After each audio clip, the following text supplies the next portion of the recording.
जी दोस्तों, उम्मीद करता हूँ सब खैरियत से होंगे। तो आज की वीडियो में हम बात करेंगे कि यूके गवर्नमेंट ने अनाउंस कर दिया कि 3 साल बाद आप रेजिडेंसी यूके की ले सकते हैं।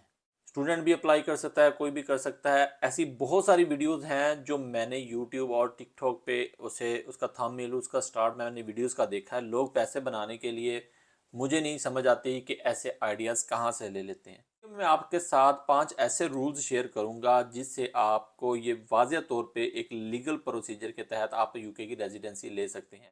कुछ रूट लॉन्ग टर्म से मिल हैं और कुछ शॉर्ट टर्म के हैं। अगर बात की जाए स्टूडेंट वीज़े की, जो यूके के अंदर 70% से 80% लोग यूके वीज़ा पे ही आते हैं। एशिया कंट्री से, अदर कंट्री से, फिर इस पे रहते हुए वो आगे अपनी पीआर या रेजिडेंसी की तरफ जाते हैं। तो अगर आप यहाँ पे यूके के अंदर, पहला तरीका ये है कि अगर आप यूके के अंदर मास्टर्स करने या बैचलर्स के लिए आते हैं और उसके बाद पीएसडब्ल्यू ले लेते हैं, फिर आप एक और मास्टर करते हैं और पीएसडब्ल्यू ले लेते हैं, ये एक लॉन्ग रेजिडेंसी वे बनता है। 10 साल अगर आप ऐसे ही रहते हैं तो इसके बाद आप लीगली आप अप्लाई कर सकते हैं यहाँ पे रेजिडेंसी के लिए। शर्त यह है कि आप 10 साल आपका टर्न्योर पूरा हो गया हो। लेकिन बहुत सारे वकला का इस बारे में थोड़ा मुख्तलिफ राय भी है, लेकिन ज़्यादातर यही कहते हैं कि आप आफ्टर 10 ईयर स्टूडेंट रहने के बाद आप यहाँ पे रेजिडेंसी के लिए अप्लाई कर सकते हैं। दूसरा ये कि अगर आप स्टूडेंट आए और आप अपनी डिग्री कंप्लीट करने के बाद आपने स्किल वीज़ा टीआर 2 पे चले गए और 5 ईयर आपने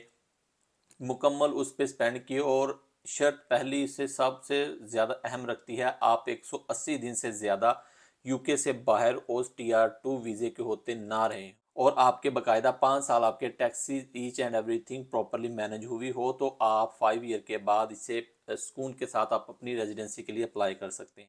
तो ये एक शॉर्ट वे माना जाता है यूके के अंदर। अगर आप टीआर 2 पे हैं, अगर आप टीआर 2 पे हों और आपका कोई टैक्स ना गया और आप अपनी रेजिडेंसी के लिए अप्लाई कर दें, तो इसमें एक सबसे बड़ी बात यह है कि आपको 5 साल नाखून चबाने के बाद होम ऑफिस आपकी वो चटाकता सारा खोल लेता है और आपसे वो क्वेश्चनिंग करता है कि भाई आपका फ़लाँ टाइम में ये टैक्स नहीं आया, आपकी सैलरी स्लिप जनरेट नहीं हुई, क्यों, ये वो फ़लाँ टीम। ये एक लंबा चौड़ा प्रोसेस है, तो फिर आपके लिए हर्डल्स बनती हैं। तो मेक श्योर कर लें, अगर आप टीआर 2 पे हैं और 5 ईयर रूट पे हैं तो आपका each and everything timely manage हो रहा हो, तो आप 5 साल के बाद इजीली ले सकते हैं। और तीसरा सबसे अहम, जो पहले यूके के अंदर आया करते थे वो लोग गोरी के साथ शादी करके, यहाँ पे एशियन कंट्रीज से भी बहुत सारे लोग आए हुए हैं जो यहाँ पे वेल सेटल हैं, उनके साथ वो उनका जो है मामला बेहतर हो जाते थे और वो शादी कर लेते थे।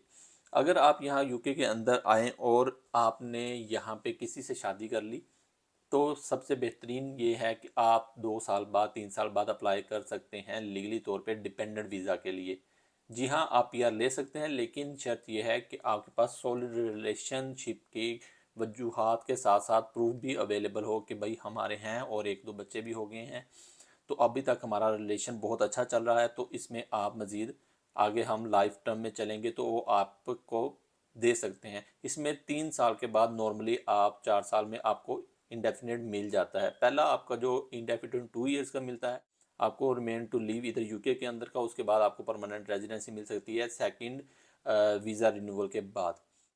इसके बाद बहुत सारे लोग ये ऐसे भी करते थे कि किसी के साथ पेपर मैरिज भी करते थे, जिसका मैं किसी को रिकमेंड नहीं करता, और ये एक ऐसा तरीका है जो किसी की ज़िंदगी के साथ खिलवाड़ है, और इसमें आप खुद को भी ज़ाया कर सकते हैं, पैसा भी ज़ाया कर सकते हैं, वक्त भी ज़ाया कर सकते हैं।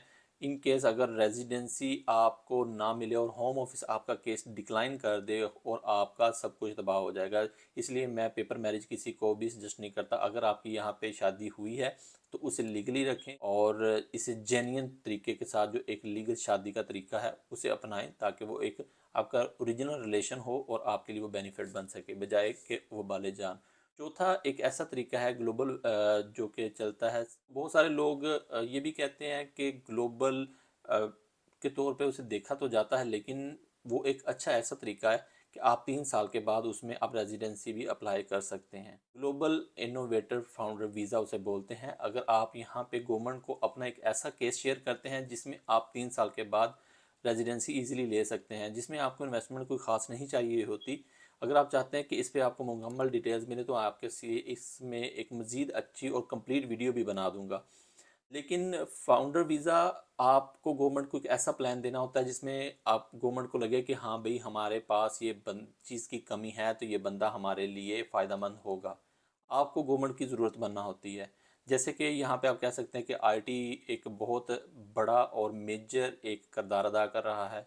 साथ आप ये भी कह सकते हैं कि सॉफ्टवेयर बहुत यहाँ पे चलते हैं मामलात, और जिसके लिए आप अगर यहाँ पे इन्हें अपना कोई ऐसा प्रोजेक्ट शो करें कि भाई मैं इसको लेके आऊँगा और इसमें मज़ीद ऐसे ऐसे करूँगा, एक मुकम्मल प्लान शेयर करें, तो वो आपको यहाँ पे 3 साल के बाद रेजिडेंसी दे देते हैं। ये 3-4 ऐसे वेज़ हैं जो बहुत ही आसान है। और एक रिसेंटली ऐसा हुआ है कि अगर आप स्टूडेंट आ गए हैं और डिपेंडेंट वीज़ा पे हैं, आप अपनी सेल्फ कंपनी रजिस्टर्ड कर लें, 1 साल बाद उसको उस पर लाइसेंस लेने के बाद आप उस पर भी अपने आप को सेल्फ एम्प्लॉयड भी कर सकते हैं। लेकिन जो बेहतरीन एक ऐसा तरीका है वो इनोवेटर फाउंडर वीज़े का है। अगर आप कहते हैं कि 3 साल बाद रेजिडेंसी लेनी है तो आप इजीली ले सकते हैं। तो मैंने कहा आपके साथ ये शेयर कर दूं। अगर आपको मज़ीद कोई इन्फॉर्मेशन चाहिए हो तो आप कमेंट में मुझे मेंशन कर दें, तो इंशाल्लाह मैं आपके साथ मज़ीद शेयर कर दूंगा। दुआ में याद रखिएगा। मिलते हैं एक नई वीडियो में, तब तक के लिए अल्लाह हाफिज़।